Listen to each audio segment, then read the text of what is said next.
Welcoming viewers worldwide at CNN10.com and on iTunes, this is CNN 10, and I'm your host, Carl Azus. Happy to start off a new week with you.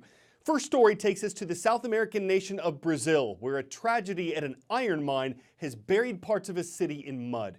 That city is Brumadinho. It's located in the southeastern part of the country. A dam broke on Friday, causing mud and mining debris to flood into the city and in other parts of the region. At least 37 people were killed when that happened, but Brazil's government and fire departments say that more than 250 others are still missing. Brazilian officials say the dam that burst was not considered to be high risk, so an investigation will be done to figure out exactly what led to the collapse. In the meantime, Brazilian President Jair Bolsonaro said his administration would do everything it could to reach the victims and prevent another event like this from happening. The rescue effort has been going on around the clock, and hundreds of people have been found alive, despite the fact that it's been raining heavily, making the search harder. It had to be paused at one point after water levels had increased at a second dam in the area. Thousands were evacuated because of that, but they were allowed to return home yesterday after officials determined it wasn't likely to collapse. What happened Friday was the second time that a dam owned by this same mining company had burst. The other incident happened in late 2015. It killed 19 people, buried towns in mud, and polluted the environment. Moving to North America, where the partial shutdown of the U.S. government has ended, at least for a few weeks. President Donald Trump announced the news on Friday. The agreement reached between him and Congress does not include funding for the barrier between the U.S. and Mexico that Republicans and the president wanted. But he indicated that he'd still move ahead with his plans to build it if Congress does not reach an agreement on wall funding in the weeks ahead. The government will either shut down on February 15th again, or I will use the powers afforded to me under the laws and the Constitution of the United States to address this emergency. There are still some question marks about what happens next, because even though Democrats and Republicans will be working on a border security compromise in the weeks ahead, Democratic leaders like House Speaker Nancy Pelosi say funding for a wall will not be part of it, and they say another partial government shutdown shouldn't either. Disagreement in policy should never be a reason to shut down government, really shouldn't, especially, again, for a period of time that has an impact on the paychecks. I'm sad it has taken this long.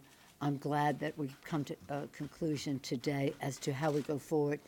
As far as it goes for the federal employees who were directly affected by the shutdown, the president said that all of them would receive pay for the time they missed. 10-second trivia. Which French leader transformed a hunting lodge named Versailles into a massive palace surrounded by gardens? Charles X, Louis XIV, Napoleon Bonaparte, or Louis XVI?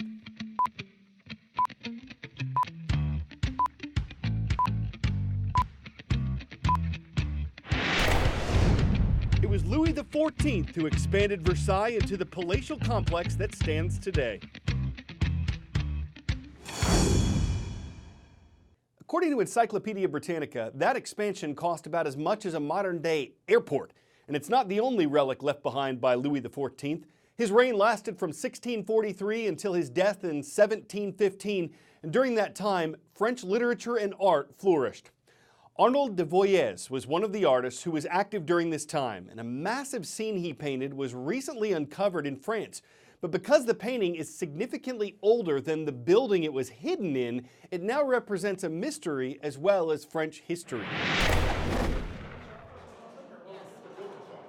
As an architect who works on the ancient stones of Paris, Natalie Ryan is used to surprises, mostly unpleasant ones that complicate her job.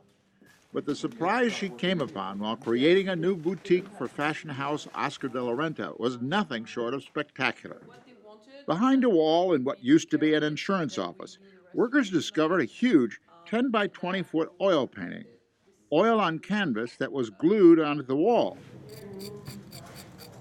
Art restorers were called in, and beneath layers of grime and ancient varnish, there emerged a 17th century masterpiece by Arnold de Voyez, a favorite in the court of King Louis XIV.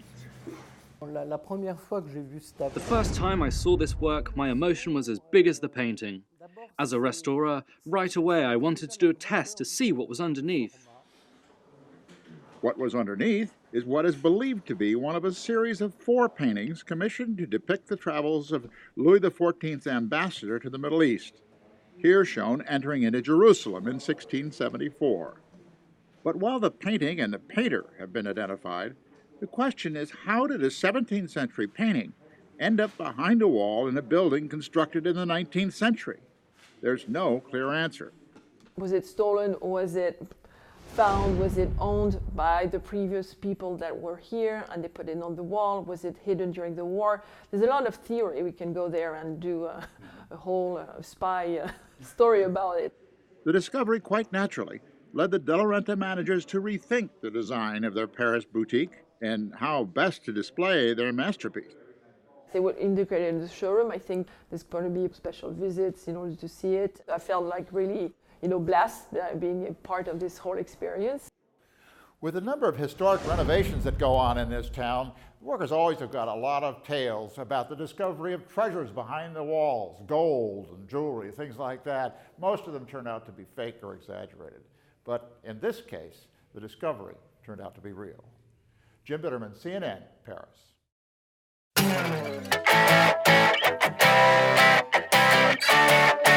In Davos, Switzerland, there's a hotel you can only stay at once, or at least for one season, because when the weather warms up, it melts. It's called the Igloo Hotel. The rooms and the art on the walls are carved out of snow and ice. It costs between $300 and $1,000 for a one-night stay in a private room, and though it has some of the amenities of other hotels, like a restaurant, a pool, and a sauna, it doesn't have heat. It's called an igloo hotel, a hidden layer high in the Swiss Alps, built each year from packed snow, a perfect place for a bear to spend a long, cold winter. And I can tell you, what an epic journey it's been so far to get here. We've slid down a blue run, we got to the top of the mountain, we're being swished and swayed by skiers.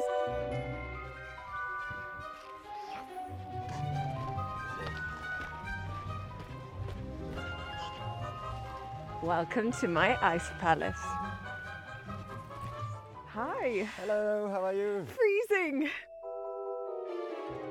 So here we are at the entrance of the igloo. You're going to take me on a tour. I can see a signpost as well. We've got plenty of options. Exactly. Here we can see, like, we have Hawaii, we have Japan, and we have Tasmania Island. And let's go there and check it out. Tasmania. Can we do Hawaii as well at some point? It's going to be a bit warmer.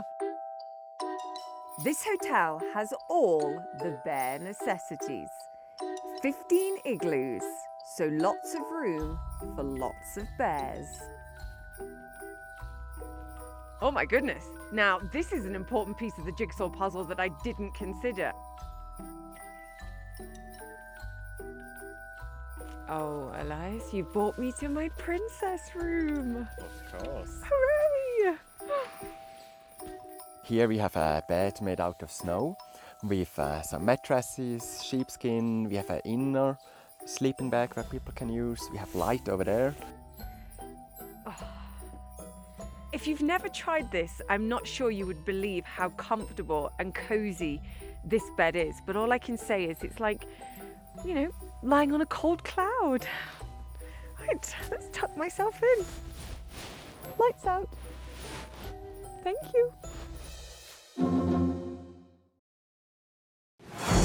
Adventurous guests might be alpining away for that kind of snowtel, but those who like to park somewhere warm will want to catch a lift and pick up the skis to a heated room. They might lose their cool and become hot-headed after the cold reception in a place that'd be their last resort.